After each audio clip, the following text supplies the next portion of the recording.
Steve Sherlock here for Franklin Matters, Franklin Public Radio, available anywhere, anytime on the internet in your browser at WFPR.FM. In the local Franklin, Mass FM radio dial. Yeah, the dial, the thing with the knobs and maybe the push buttons preset for 102.9. Here virtually again today with another candidate for a biennial town election coming up November 4th, 2025. Planning board candidate Eric Steltzer. Eric, thank you for doing this. Happy to do it, Steve, and thanks for the opportunity to interview. And so many important issues going on in our community that I look forward to having this conversation with you. Absolutely, because building, planning, zoning, that's been a hot button recently. So this is definitely an important thing to do and to get. And granted, you're relatively uncontested in terms of, but at least people will know a little bit more about you and then what potentially would happen, and we'll just take it as we go. So, yeah. Absolutely appreciate it. Yeah. And to be honest, these issues are always issues in communities. And what do we want for a community and what's the shape for it? So I'm not surprised that these issues are coming up within Franklin now. No, no, not at all. They've certainly have popped up in my time reporting from time to time. There's always this one. It's whether it's NIMBY or just what's going on. They just were not aware, which is another potential issue. Communication still can be improved. The town is doing better, but they can still do better, I think. So in the meantime, it gives me a role to Absolutely. to try Absolutely. and help. So, for the listeners, if you're new, thank you for coming in. If you've been following this series, then thank you for doing so. I think at this point you're aware that each candidate has a set number of questions. There's three across all the candidates, and then there's some specific for each of the role, town council, planning board in this case. The intent is to kind of create that kind of common platform. So these are the same questions, how they answer. We'll be able to create the informed voter. So when we go to the ballot on or before November 4th, as I said, we can cast an informed vote. And then we're all in this together one way or the other. So whoever gets in is still going to have to deal with, the advancement, moving the town forward and doing the business that we need to do. And I appreciate you personally and every other candidate for stepping up. I'm much more comfortable doing this. I could never, and even though people have asked me, "You going to run something?" No, no, no, no, no. That's not me. Let somebody else go make the decisions. I'll do the reporting. That's fine by me. So for people who may not know, Eric, let's start with a little bit of your Franklin story. Tell us briefly about your road here, or at least your life within here in Franklin and community involvement. Yeah, absolutely. Yeah.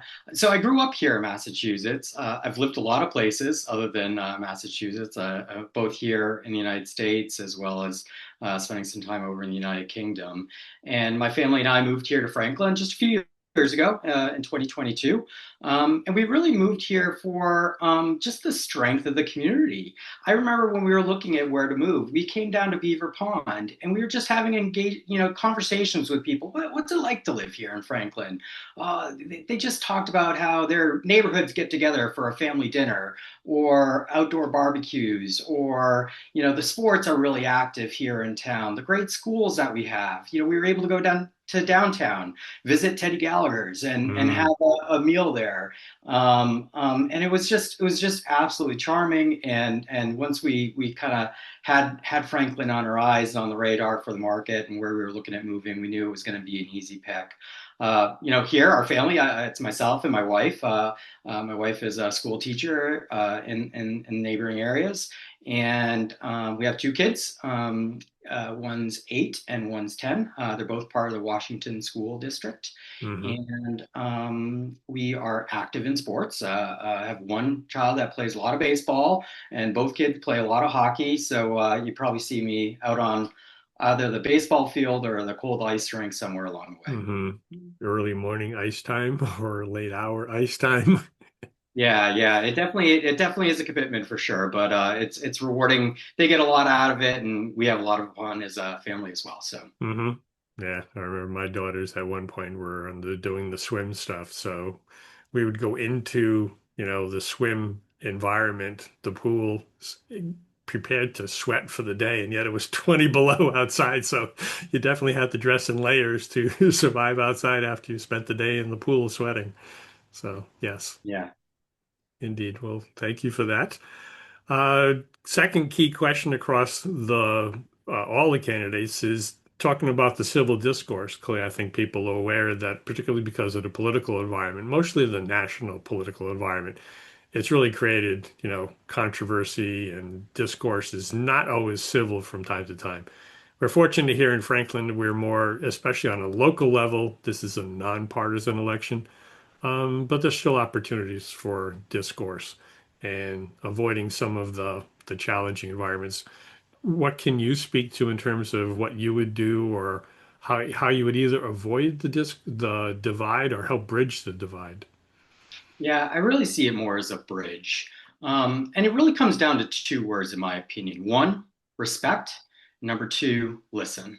We Hmm. need to be able to have open, candid conversations with each other and hear where people are coming from. And only by then can we understand each other and how we can be a part of the community that we're in. And, we just really need to be looking and seeking on how we can disagree in more agreeable fashions. Hmm. And if we come at it from those lenses, we can have any conversation we need to and know that the intent behind a person and what they're looking to, there's a real motive behind that. And we need to understand and appreciate those. Yeah, and I think I've said, I think in other interviews as well, there's a reason why we have two ears and one mouth. And sometimes we just really need to pay attention, truly just not just listening, but listening with intent, to your point, in terms of where are they really coming from. And we may still end up disagreeing, but at least not being disagreeable about the way forward. Yeah. And I think there's really an authenticity to the listening as well. And, being purposeful with it, not just being quiet to be polite, but Hmm. actively listening to what people have to say on these issues. And through that, you'll build the trust, which is something that's so important in these roles. Agreed. Yeah. Thank you for that. And the third question in this set is, what experience or background would help you serve in this particular role? Or another way to phrase it, what do you bring to the table that would help you, on the one hand, set you apart from the others that are competing for this role, or in this case, since there's really no competition, would help you at least work with the others who are going to be in this role? Yeah, Steve, it's a great question there. And when I was looking at how I wanted to volunteer within the community, I was really trying to think about what skills I have and how I could bring them within to Franklin. And I really settled in on the planning board opportunity. Both professionally and personally, I've had a lot of experience in this field.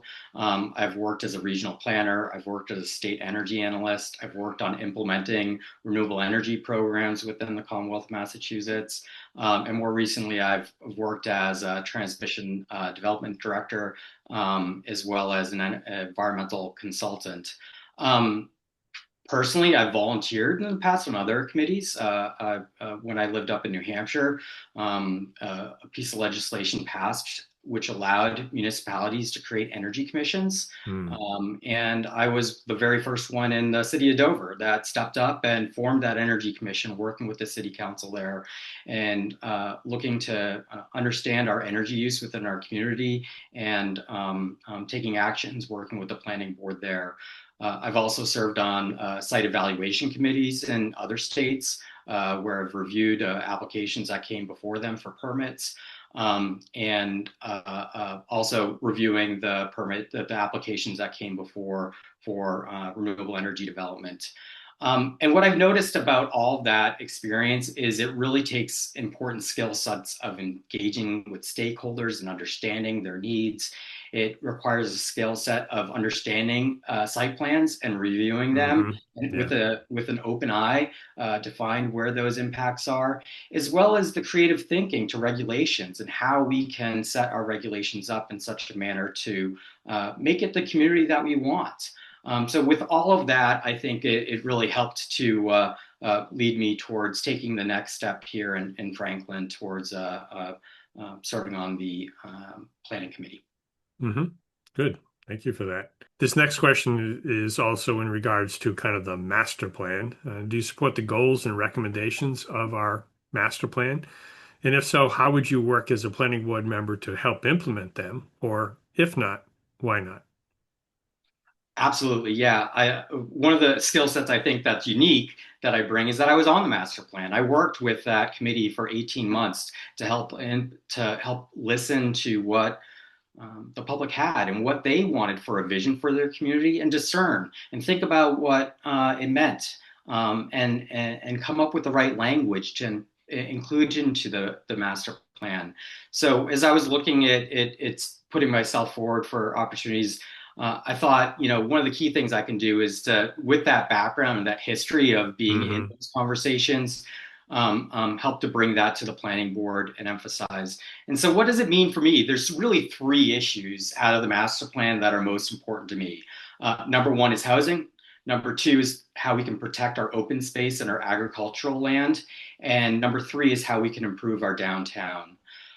So, housing, let's take that first. Housing is an issue. It's an issue here in our community.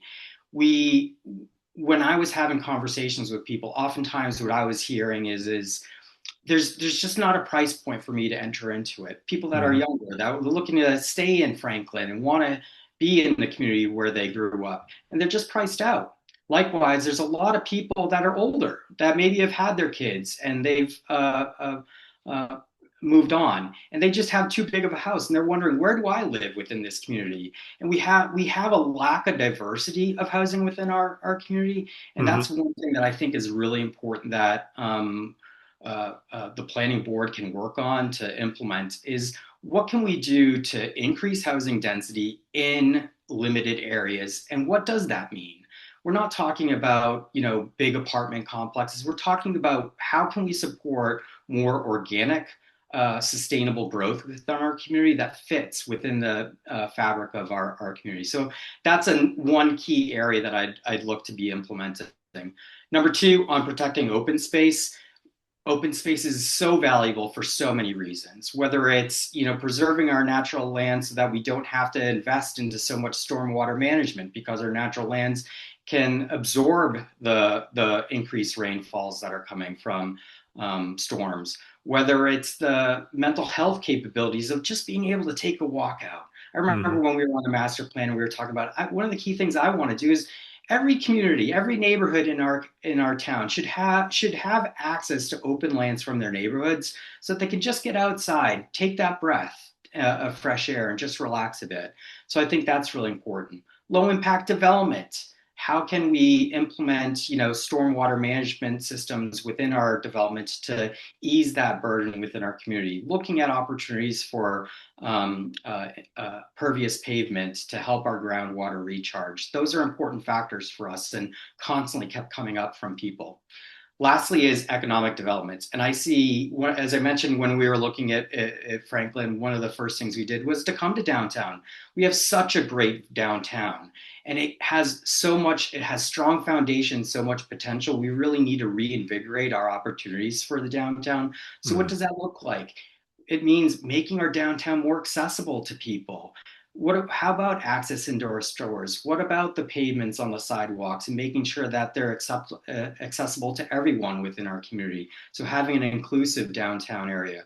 What does it mean about having diversity of our types of businesses that are in our downtown? What about housing, and how can we increase our housing in our downtown area to create that more vibrant center while protecting our open spaces that are elsewhere in the area? So these are just three of the key issues that I think are important. There's a whole list of other opportunities that I would be excited to engage in and listen to what other people feel are important to them and help to implement within the planning board.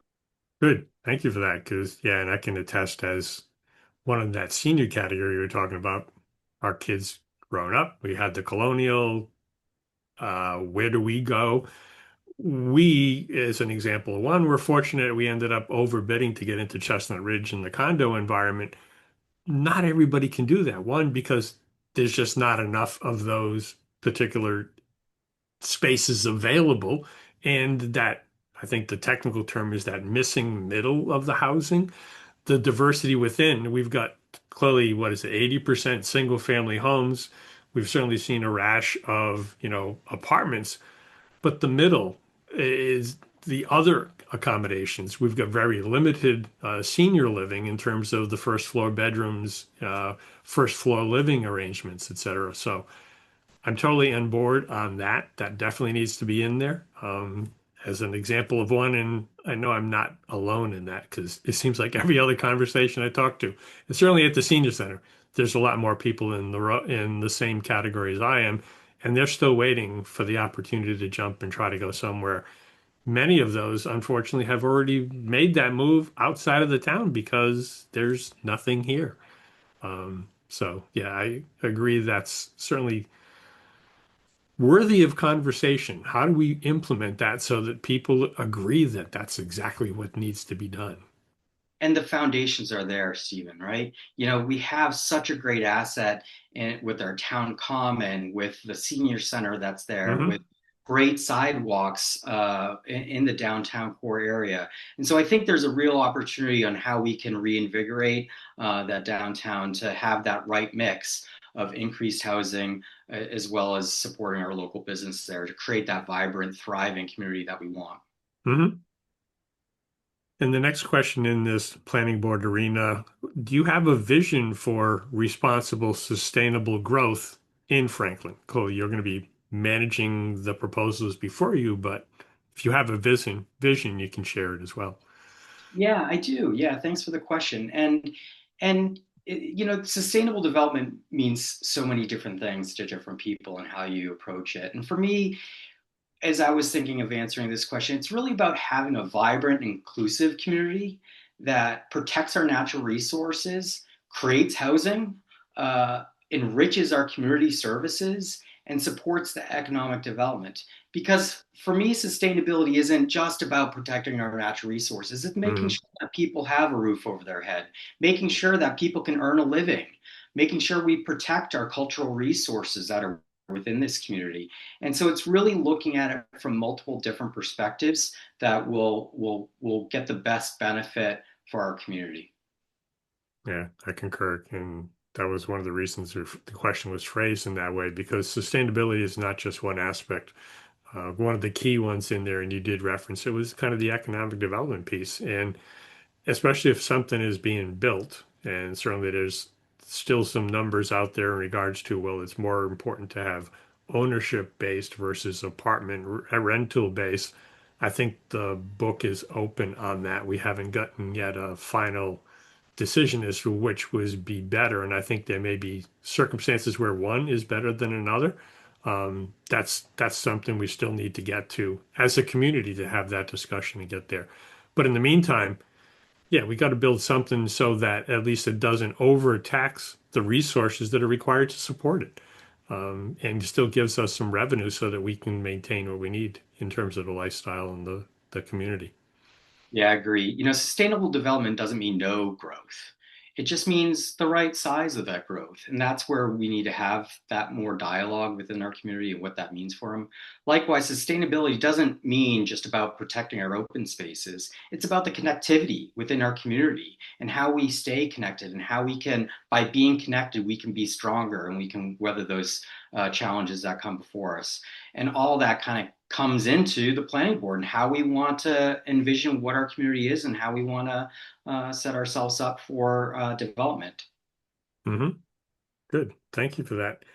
And the final question is more of an open opportunity to the extent that if there is a topic that we haven't addressed yet that you want to speak to, or just use the opportunity as kind of a summary or closing comments. While we've got the platform and the people here, might as well take the opportunity and use it.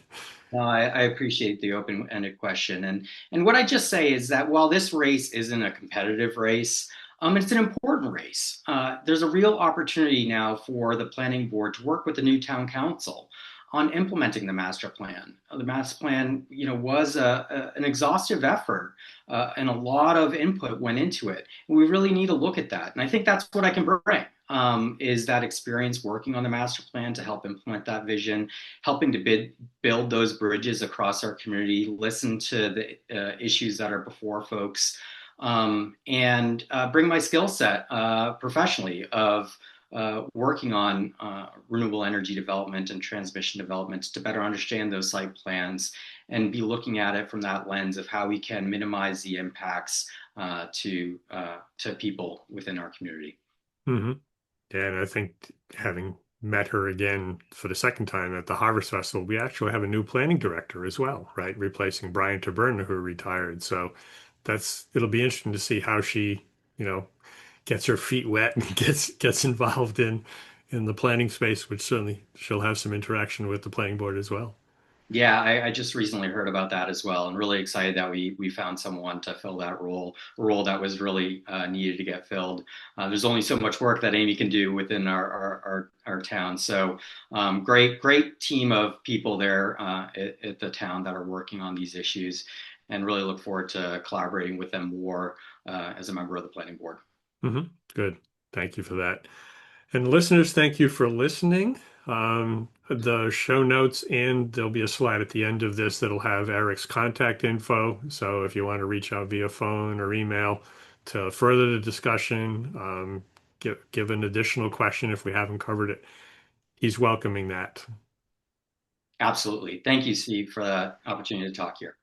Yes. Well, thank you again for doing this. Listeners, thank you for listening. Stay tuned. There'll be more. This is the last. Well, there were three planning candidates, and all three have now been recorded. So it depends upon how they get approved to get out in the cycle. But all three at least will be out there. And quick reminder, we do this because Franklin matters.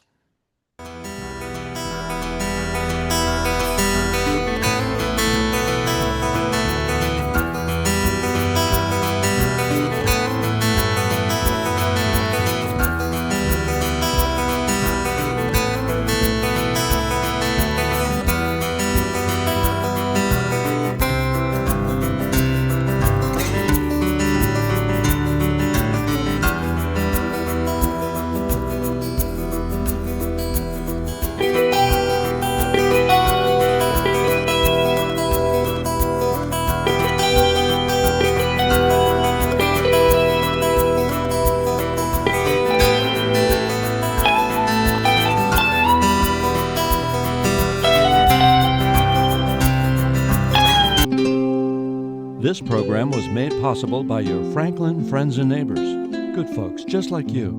Thanks for supporting Franklin TV. And thanks for watching.